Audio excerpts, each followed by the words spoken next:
Hello, welcome back to Tayrock Rockin Well the Podcast. I am your host, Taylor Rockwell, and today I have a fun episode. Okay, first I need to say I'm so sorry that I've been gone the last week or two. I absolutely hated that the last couple episodes had different microphones and my audio just sounded absolutely terrible to me. I would cringe listening back to the audio, but like I said, I'm trying not to make excuses to not make podcasts, and I just want to be consistent. So I was using temporarily like little tiny microphones, and I just felt like the audio just wasn't to my standard, and all of my nice microphones are in storage because I'm moving. However, I was just kind of like not enjoying that I was making good content, good episodes, and the microphone sound just wasn't what I liked. So I went and bought a new microphone, and then the new microphone didn't input to my iPhone, so then I needed to just buy a new iPhone, and I'm waiting for the new iPhone to come. It's on back order. Long story short, I'm here now. We have a new microphone. How does the audio sound? It should sound way better than the last couple episodes because we're using the microphone I usually record with. I just went and bought another one. If you're wondering, by the way, it is the Blue Yeti microphone. It's the brand Blue. I think they might have changed from Yeti to something else because it was in a different box this time. But the microphone itself just says Blue, and they have like a little tiny one, but I just get the standard one. I now have 3 of these microphones, and they do really well. So if you're interested in podcasting, this is the microphone I use. I think it's really great. It has multiple functions for single podcasting, a room podcasting, and dual, like people podcasting, and another setting. But I use it all the time, and I think it's working great, and you can hear for yourself. Anyway, hello. How are you? How has the last couple weeks been? And what is everyone up to? I have good news. One, I am an escrow on a freaking house. Yes. We put in an offer on this house like 3 weeks ago, and we've been battling counter offers for the past 3 weeks, and it's been exhausting. However, we finally came to an agreement, and we are in escrow. I had an inspection yesterday on the house, and the inspection went good for the most part. It was built in 1952 or 3 or something like that. So it's a little bit older, but it's a flip, so they flipped it. It's like looking nice, looking modern. This is also the house that is my first investment property, so it is actually a duplex, but they're 2 separate units. So it has the main house, and then it has a second house on the lot, and I also might have room to put my tiny house and Airbnb it out, like I was saying in the last episode.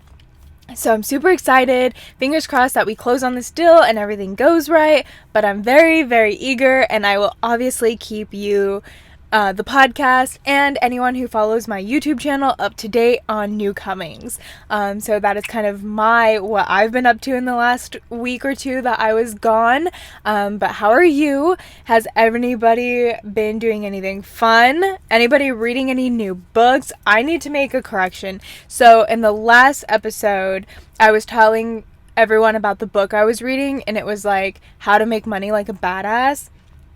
And I had one of you reach out and say, like, I can't find this book anywhere. The only thing I could find is You Are a Badass at Making Money. And he sent, like, a screenshot, and I was just so, like, felt so bad because that is actually the book. So I've been saying the book wrong the entire last episode incorrectly, and now I want to tell everybody that the book is actually You Are a Badass at Making Money. It looks like this. It's lime green. It has black letter and yellow letters and a white trim. So for audio listeners, if you find a green book, white trim, that's what you're looking for. And again, the title is You Are a Badass at Making Money, Master the Mindset of Wealth, and it's by Jen Sincero, and she's also the author of the series You Are a Badass. So that is a book that I need to correct for the record and like redo last week's misspoken information.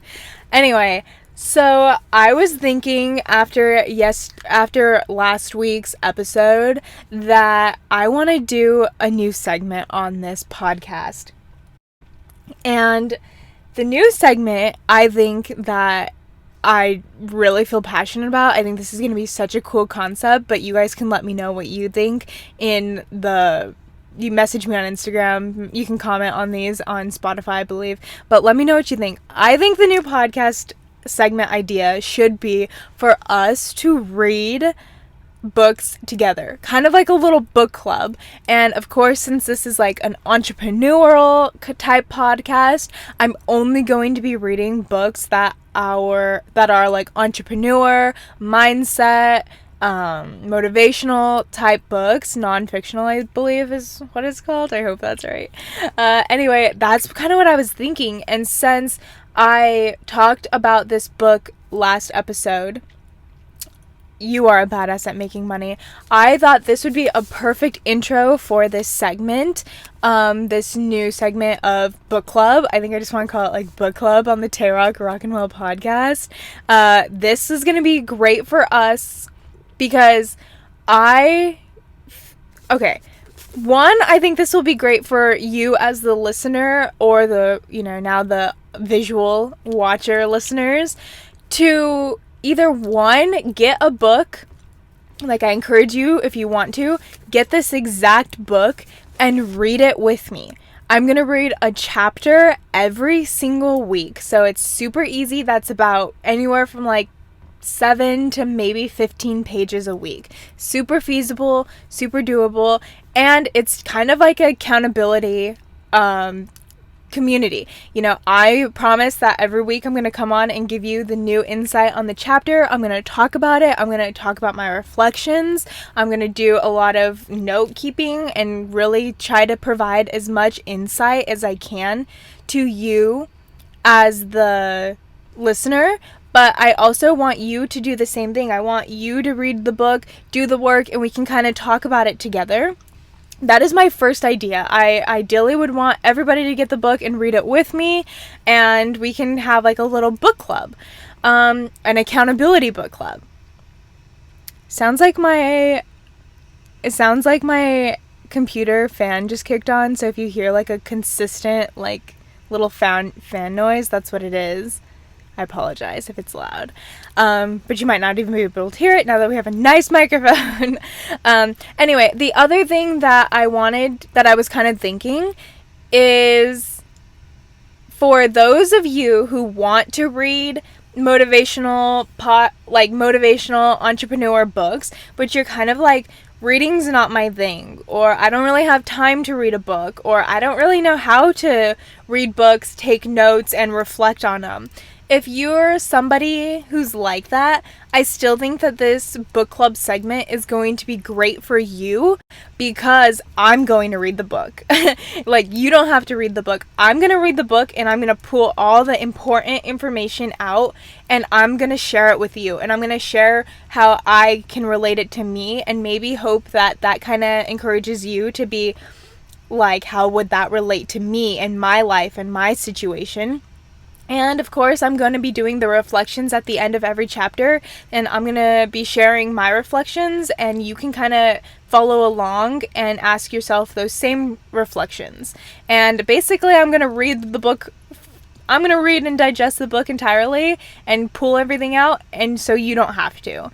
And so I would encourage you to read the book with me, because I think you can kind of have your own intimate relationship with the book and kind of develop your own thoughts. But if not, I still think this segment is great, because I'm going to essentially read the book for you, and you can still get the same amount of valuable information and same amount of content that you might if you have read the book. And I think this is great for people who just feel like they don't have time, they don't want to read, they don't know how to read. Some people just feel like they read and they can't digest the information appropriately. And so I'm going to help with that. And I think this is a great segment. I'm so excited for it, because not only is it going to hold you accountable to read the books, it's going to hold me accountable to read the books. And it's going to really force me to reflect a lot and dive deep and get the most out of these books. I once had a book club with my friend Eric, and him and I read, I think we read 2 books together, and we would meet every week and we would talk about it. And he's also an entrepreneur. He owns his own car detailing company. And so I just felt like it was so beneficial, and the conversations him and I had were very just intelligent, and I benefited a lot from them. And that is why I feel confident that this segment is going to benefit a lot, not only to you, but also to me. And I think that is what's going to encourage me to really do well in this segment. So let me know your thoughts. This is the segment. So for this episode, I'm going to read chapter 1. Now, chapter 1 was super, super short. It was only it was started on page, let me see. It started on page 11 and it ended on page 26. So it was only about 15 pages. So I'm going to start book club today, chapter 1. Now, if you want to get this book, or if you already have this book, let's start together. Read chapter 1 and read chapter 2. And next week, I will talk about chapter 2. If you choose not to get the book, that is fine, because I'm going to read it and give you as much information that you wouldn't necessarily need to read the book to know and keep up with these episodes. So keep coming back, because I'm going to give you all the insight that I can about these books and help you benefit from them as if you were reading them. The other cool thing that I found is I not only read the book and did the journals and took notes, but I found, okay, so these were kind of the notes I took, but I found my old book diary little journal taking from the last time I read this book, and I'm going to read what I said. Let's see. I read this book May 23rd of 2021, and now it's September. Oh my gosh, it's October 1st of 2022. So it's been about a year and a half. And like I said in the last episode, this book has changed my life so much that I feel like I'm going to benefit reading this book again, being in a different place of my life, because I feel like this book helped me kind of pick up my feet and get me started and get my momentum going in the right direction. But now that my momentum has picked up and I'm in a much different financial state, I'm in a much different mindset state, I'm in a much different period in my life in terms of my investments, my business, everything that I'm doing is so different that I think now this book is going to I'm going to be reading it from a different lens, and I feel like I'm going to benefit a lot. So I wanted to just start there and kind of, let's just get started on chapter 1. Now, if you do plan on getting the book and taking notes, some people feel like they don't know how to take notes, or they don't really know how to get the most out of the chapters. And although I'm not like 100% perfect and I'm saying my way is the right way, I just wanted to share with you some tips and tricks that I do to when I read to kind of really digest the content and reflect on it. One of the main things that I do is I actually will go to Barnes & Noble or like Target or whatever, and I get these little sticky notes. They're little transparent stickies that you can't write on them because they're like plastic more than paper. And I will put these on certain parts of the book that I feel are important. And most importantly, when I find something is important, that is my cue. I should journal and reflect on it. When I'm reading this book, why did I feel the need to highlight it? And I kind of reflect on it. So when I'm reading and I find something that just catches my eye, I put a little sticky on it. Then with that, I always have a little like book club journal with me. I have so many of these based on how many books that I'm reading and reflecting on, but I really feel it's helpful to reflect in current time when you're reading the book, because you might be reading a book and be like, oh, that's a really cool point, but then you're not reflecting on it and you're not really diving deeper into it, so then the concept is kind of gone. It's like, think about how many things you read in a day. Instagram captions, newspapers, billboards, and you don't remember what it said. You just read it and then you move on with your life. And that's kind of what I don't want to happen when you're reading books, is just to read it and then go on to the next chapter. I want you to really like stop, digest the content, and reflect on it. So what I kind of do, I'm reading a couple books, so that's why I have this little, it starts in the middle.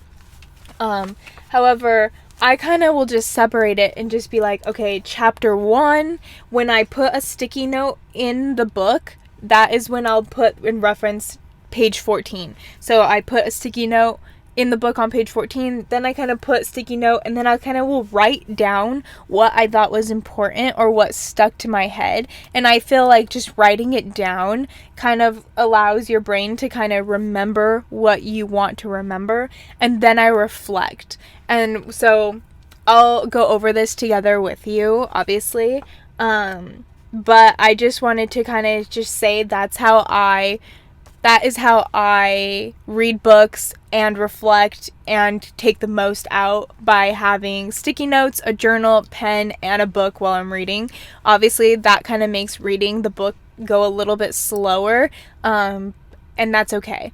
And just take your time. It's not a rush. It's not a homework assignment. And I just want you to really enjoy reading. I feel like I didn't read books ever my entire life. I went through college and graduated and never read a book that I didn't need to, and even the books that I was required to, I barely read.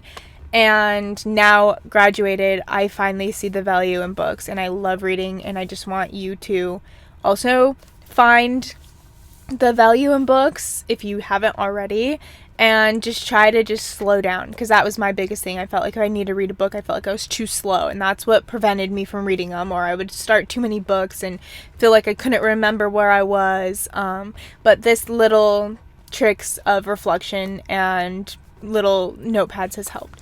So kind of find what works for you. Try this if you haven't tried it before. See what you like, see what you don't like, and tweak it to make it your own. So that is that. New segment, chapter 1, you're a badass at making money, how to take notes, what I'm going to do to help benefit you, and we're going to do this together. So let's just jump in. I know that was a lot of housekeeping stuff. In the future, these episodes won't be as long because we can just jump right in now that we're kind of all on the same page of this new segment of You Are a Badass at Making Money book club. So let's just jump in. Chapter 1. So chapter 1 essentially is called Allowance. Okay?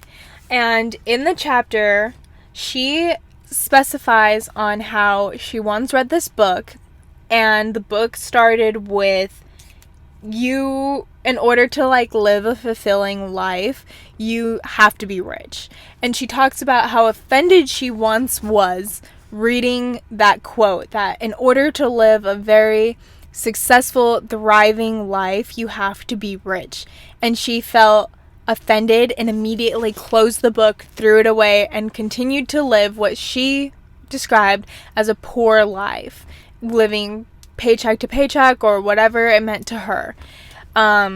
Then she decided later to read the book again a couple years later. And when she read the book, she really was like, I'm not going to judge him or feel annoyed why he said this. I just want to digest the book. And what she found is that she might have felt as if she was annoyed by the saying, and you have to be rich. She felt like it was a gross saying to say. But then later she realized that having money and being rich, which she defines her version of rich in this chapter, is essentially just you wanting to live your most lavish life, whatever that looks like. You want to experience a lot, you want to do a lot, and she just explains that you need to get over the hump of feeling like you're undeserving of money, essentially. And so the name of this chapter is called Allowance, which is funny because you might think, oh, how much am I going to allow myself to have every month? What's my allowance to spend?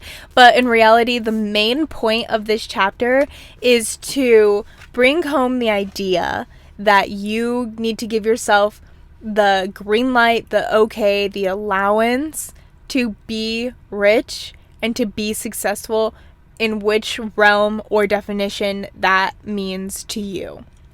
And so let's go over some of my notes because I had a couple. The first note that I put was on page 14, and the quote was, "One of the biggest obstacles to making lots of money is not a lack of good ideas or opportunities or time, or that we're too slovenly or stupid. It's that we refuse to give ourselves permission to become rich." So that was something that stuck out to me, those words right there. And so I did a little reflection on it. And my reflection was, I sometimes, even after reading this book once before, fear how some will judge me when I say I want to be rich. And I kind of did touch on this in the last podcast episode. I touched on it a lot. So if you haven't streamed the last episode, maybe stream that one, because I talk a lot about my relationship with money in that episode, and kind of how I have worked on fixing my relationship with money and how I then have started to build wealth based on just my perception of money alone. But anyway, so my reflection just says, I still fear that people will judge me when I say I want to be rich. Is it because in a way I am seeking one's permission to becoming rich? Have I fully given myself permission to become rich yet? So this reflection was essentially questions. They weren't necessarily me finding the answer, but I did think it was an interesting thought when I read that again, feeling like, have I given myself permission to be rich?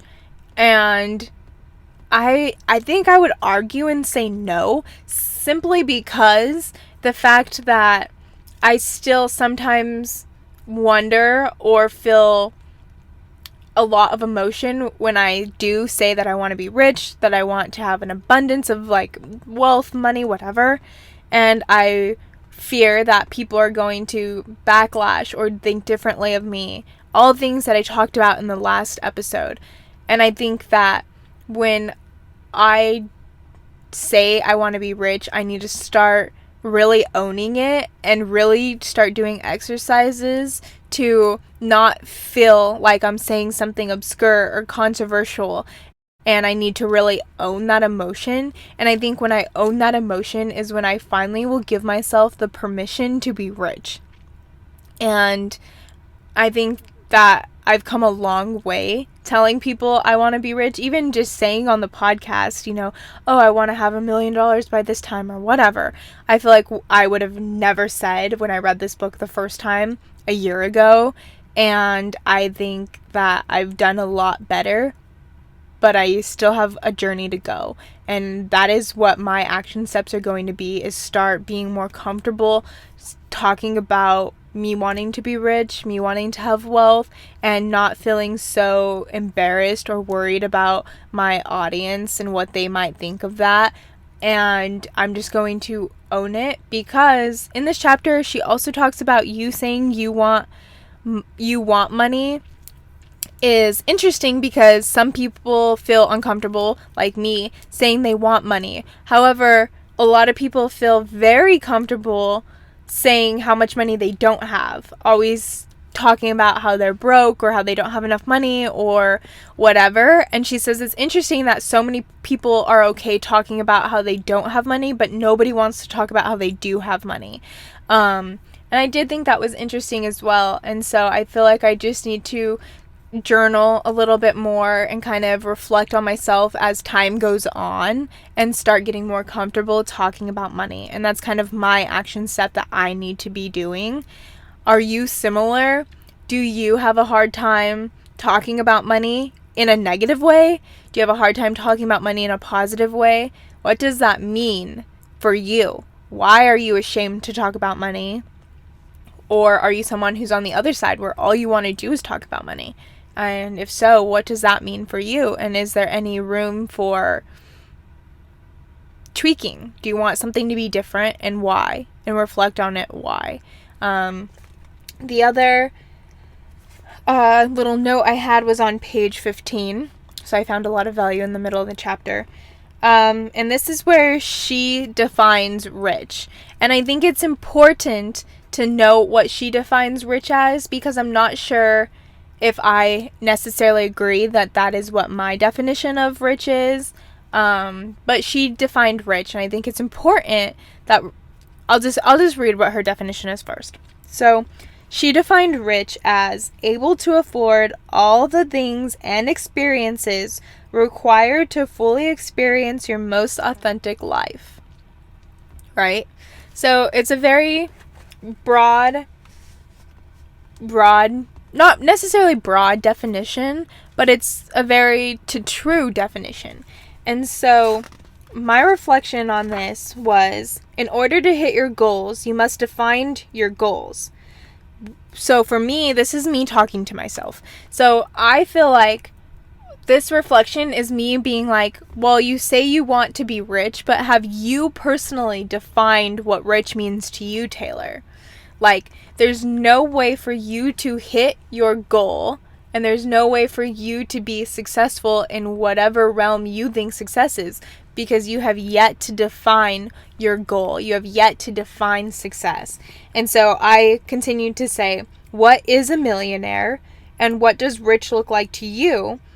And then I put, will I ever feel rich? And I think this is important because I just want to remind myself that if I don't define what success and rich looks like to me, I will never feel rich or successful, because I'm constantly trying to find the next thing, the next biggest thing. Where am I going next? And I feel like that's where I might fail myself if I don't give myself a definition or a goal, a visual goal.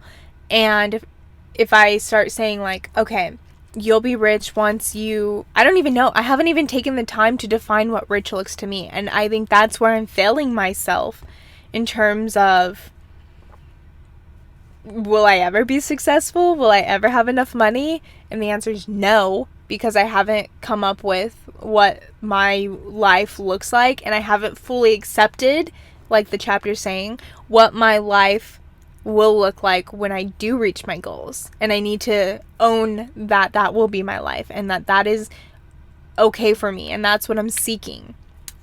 And so with that, what is your definition of rich? Do you agree with her definition of rich? Able to afford all the things and experiences required to fully experience your most authentic life. So that's broad in the sense of, what does your most authentic life look like to you?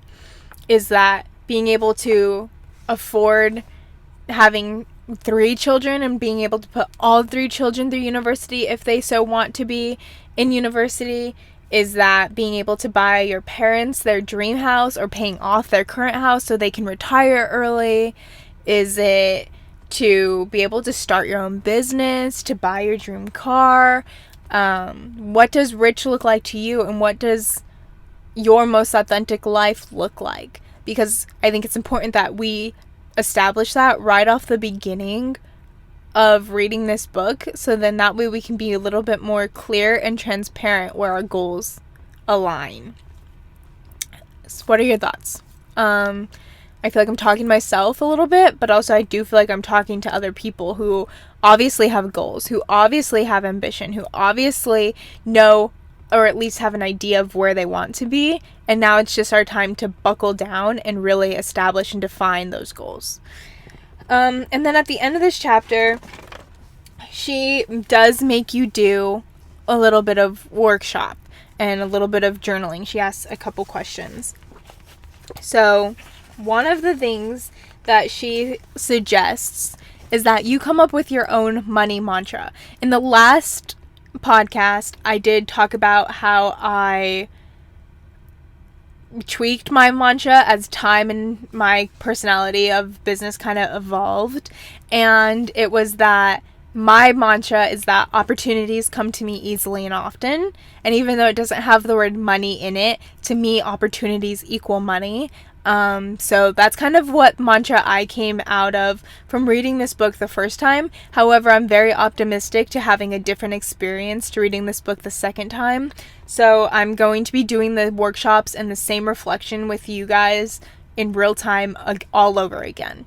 So her suggested mantra was I love money because I love myself. And she also says to write it, feel it, own it. So if you're unfamiliar with manifesting, or with not even necessarily manifesting, but just really experiencing what you want to come to fruition, they say often the best way to do it is to write it first, then to feel it, and then to just like own it as if it's already happened. So that's kind of what she means when she says write it, feel it, own it. So the first little workshop she has you do is to make a list of all the reasons why you deserve money.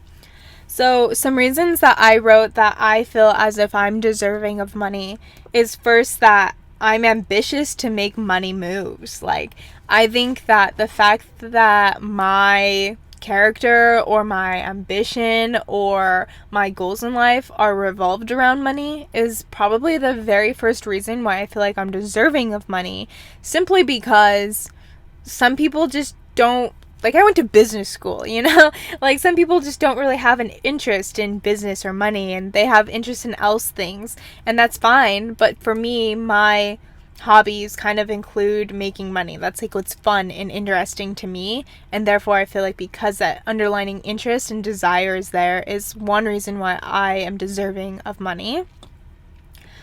The second reason is because I have expensive taste. I know that's like funny that every woman will probably agree with that, but it honestly is just like this ongoing joke in my marriage that if there's like 5 like random things in front of me and I go, oh, I want that one, somehow it's always the most expensive one, and somehow always the add-on or the deluxe or special edition one, and I can't help myself. It's literally just everything I like is just lavish and expensive and deluxe and one of a kind, limited time, and that's just funny, but that's just how I am, and I'm just not gonna deny that that's not who I am.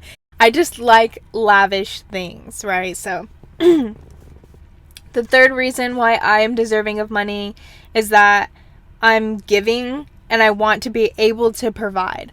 One of the biggest things is that I want my friends, family to always be able to count on me if they need me, or me to just have the opportunity to help them. I want the opportunity to pay off my mom's house. I want the opportunity to pay off my best friend's college tuition, because she finally went to school to do what she loves to do, and now she's stressed about tuition. And I want the opportunity to take that away and just to let people that I love and care about live their most authentic life. I really have just a giving part of me. I just really do. Sometimes it hurts me, but for the most part, that's just what drives me to be successful, not only for myself, but to also share that success with people that I care about.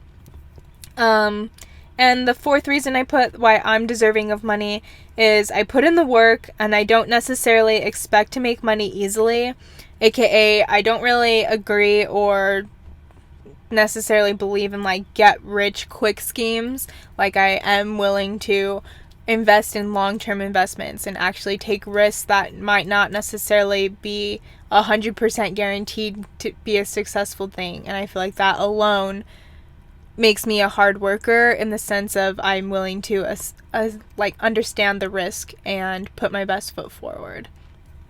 So that was the first one. What are some reasons you feel as if you're deserving of money?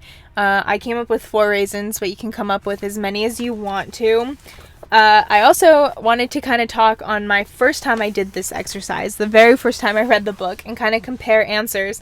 And I purposefully have not read these answers because I didn't want them to skew or, be like, oh yeah, well, I'm writing the answers the second time. So I'm excited to read this because I have yet to read it. I don't know what I put the first time, but I want to just kind of show you maybe just how my objectives, wants, or desires have changed in a year and a half. And I don't know if that's beneficial to you. You guys can tell me or not, but I just wanted to at least showcase that things can change, or maybe just give different answers if they're different. I don't even know.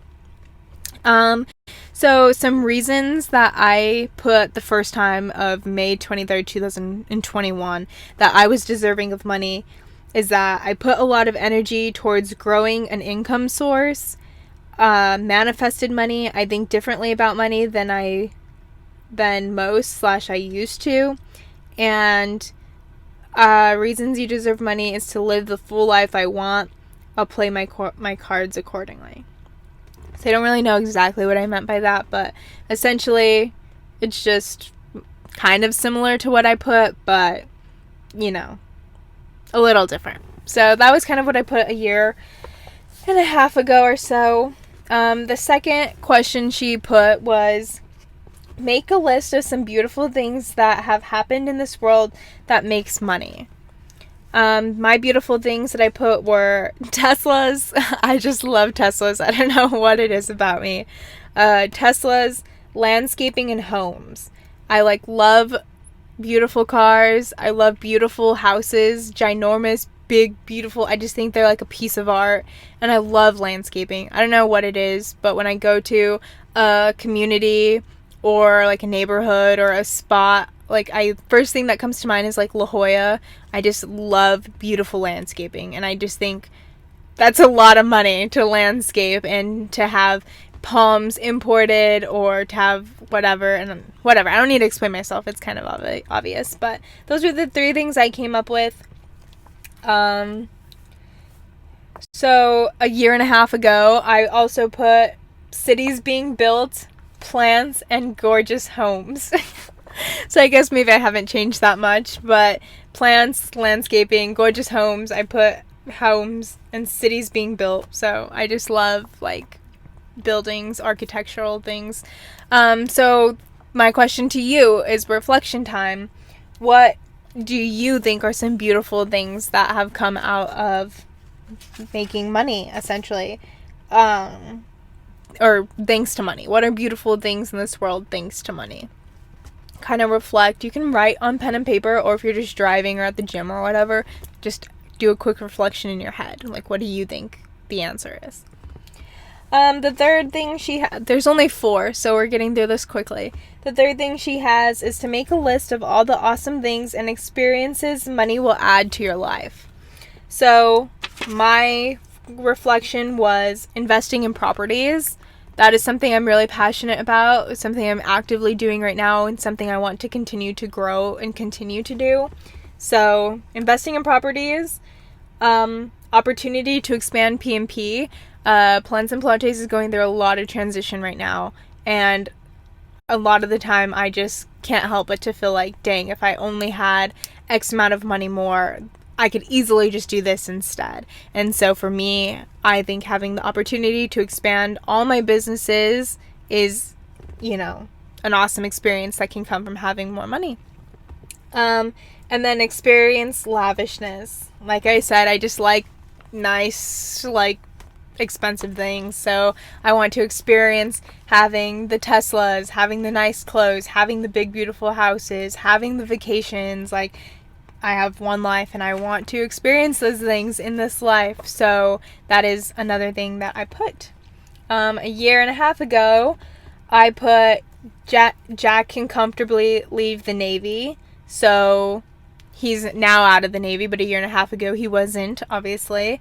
And I wanted him to not feel like he had to always have a day job to make money. I wanted to kind of show him more of an entrepreneurial standpoint, which I feel like was hard to convince him. Not necessarily convince him, but he had a consistent paycheck in the Navy for 6 years, so it's kind of a different lifestyle. But that's something I put a year and a half ago. Finishing backyard / building front yard fencing. Yeah, we just didn't like our landscaping at our last house, so we wanted to do that, which obviously we didn't. We just moved, but that was something I put. P&P will grow and flourish. Again, my plant business is always something I want to just have opportunity to continue to grow on. Having good stock and real estate investments. My girl. So I just obviously like investing. That's something I'm just interested in. So of course I'd put that a year and a half ago. And then I put Tesla baby. I just like Teslas.